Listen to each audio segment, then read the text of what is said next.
నిన్న తర నటుడిగా వర్ణించలేము. కొన్ని సినిమాల్లో ఫైర్ బ్రాండ్గా కనిపించావు, ఇంకొన్నిట్లో సటిల్ యాక్టింగ్తో అలరించావు, వేరియేషన్స్తో వర్సటాలిటీని ప్రూవ్ చేసుకున్నావు.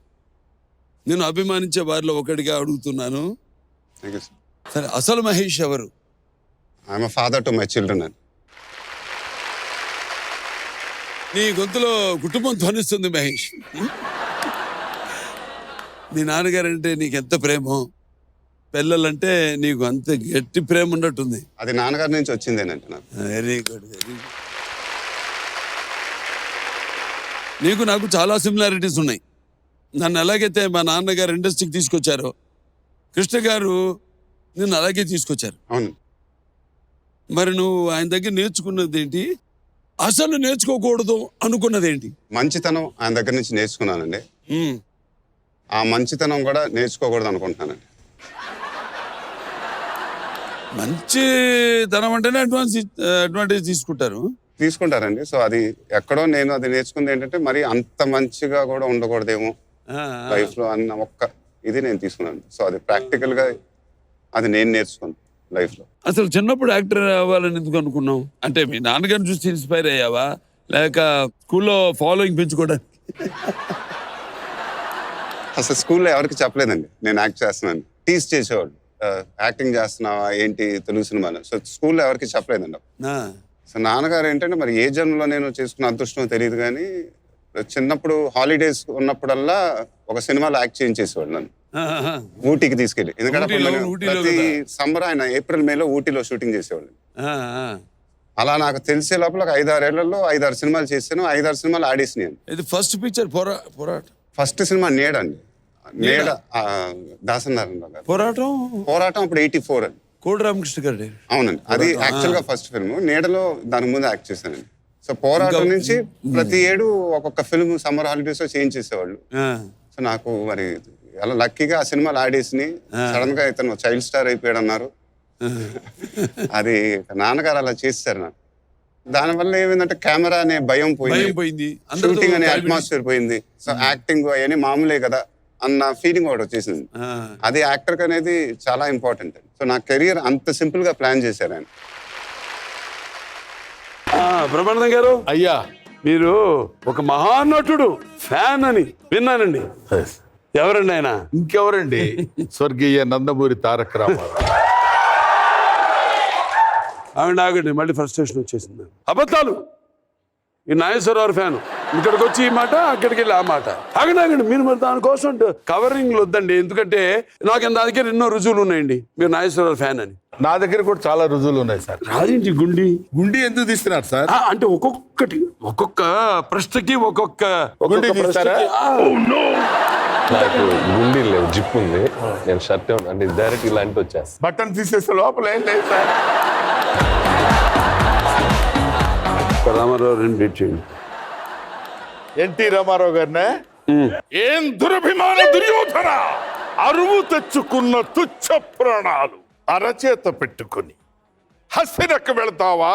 మాయాజూతమాడి మమ్మల్ని జయించాలనుకున్నావా? అరచేత పెట్టుకుని హస్తిన చేరుకో.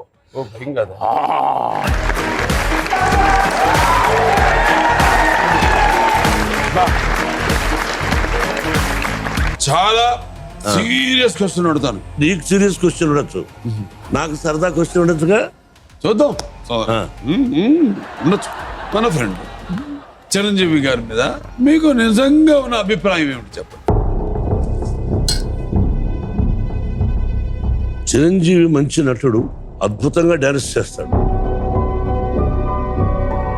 నాకు పర్సనల్ గా అతని మీద ఏ విధమైన చెడుభిప్రాయం దురభిప్రాయం లేదు. అల్లు రామలింగయ్య గారి కుమార్తెను పెళ్లి చేసుకున్నాడు, సురేఖ. అల్లు రామలింగయ్య గారు నేను కలిసి ఎన్నో సినిమాలు చేశాం. అమ్మాయి ఎవరు, నాకు సిస్టర్ లాగానే కదా. అంతే. మన ఇంటి అమ్మాయిని అతను పెళ్లి చేసుకున్నాడు కాబట్టి అతను బాగున్నాడు.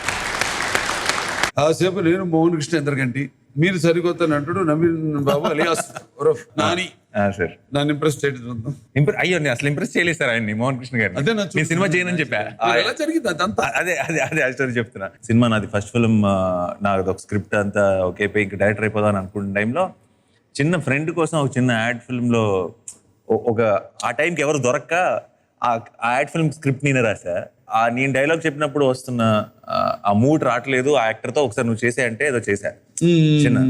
అది ఎడిటింగ్ జరుగుతుంటే ఆ ఎడిటింగ్ దగ్గర ఈయన మోహన్ కృష్ణ గారు ఉండి అనుకోకుండా ఈ అబ్బాయి కావాలి నాకు ఆ సినిమాలో, అష్టాచమ్మాలో 2వ రోల్ ఉంది, శ్రీనివాస్ అవసరాలు ప్లే చేశాడు. ఆ రోల్ కోసం అని అనుకున్నారు. వచ్చి అప్రోచ్ అయినప్పుడు నేను నా డైరెక్షన్ ప్లాన్స్ కదా అసలు నేను చేయనని చెప్పాను. సో లేదు నువ్వు చేస్తే బాగుంటుందని అందరు కన్విన్స్ చేసి చేయించారు. బ్లాక్ బస్టర్ అయింది. సడన్ గా మీ చుట్టూ వాళ్ళందరూ మిమ్మల్ని గుర్తుపట్టు మిమ్మల్ని అభినందించడం చేస్తే ఎలా ఉండేది, ఎలా అనిపించేది మీకు? చాలా బాగా అనిపించేది సార్. అంటే చాలా ఎవరు నేను అదే అంటుంటాను ఇప్పుడు కూడా అప్పుడప్పుడు, అబ్బా ఇప్పుడు బయటికి వెళ్తే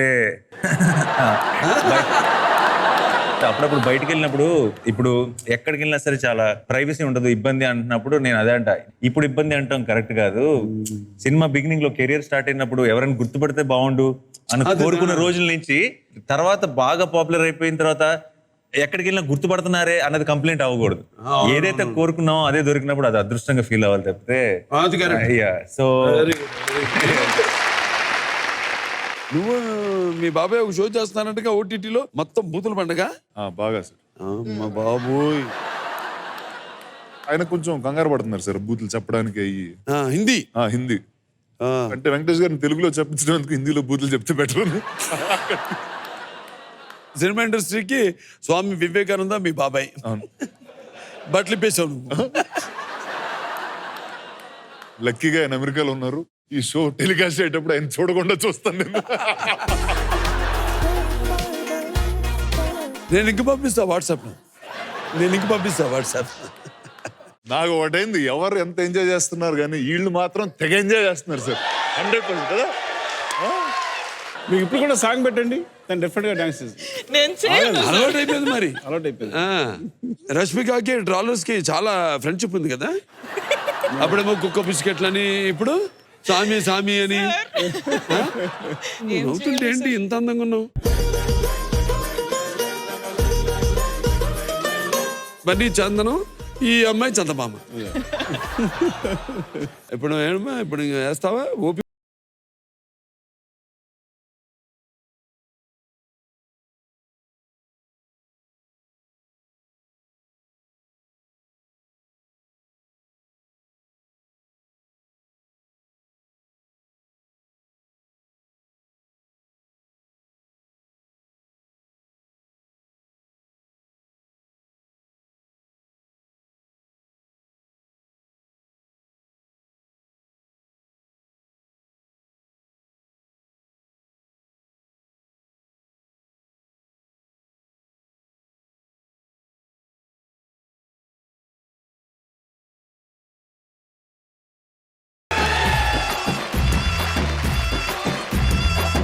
ಎಣ್ಣೆನೆ ಉಳ್ಳಿರ ఎన్న ఒళిరా.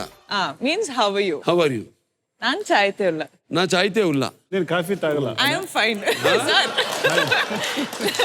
నేను బాగున్నానని తిని చాయ్ తాగుదాం అన్నట్టుంది. నేను బాగున్నా అని. నేను బాగున్నానా? Thank you. ఎవరు నేను ఉంది? మీరు చాలా బాగున్నారు.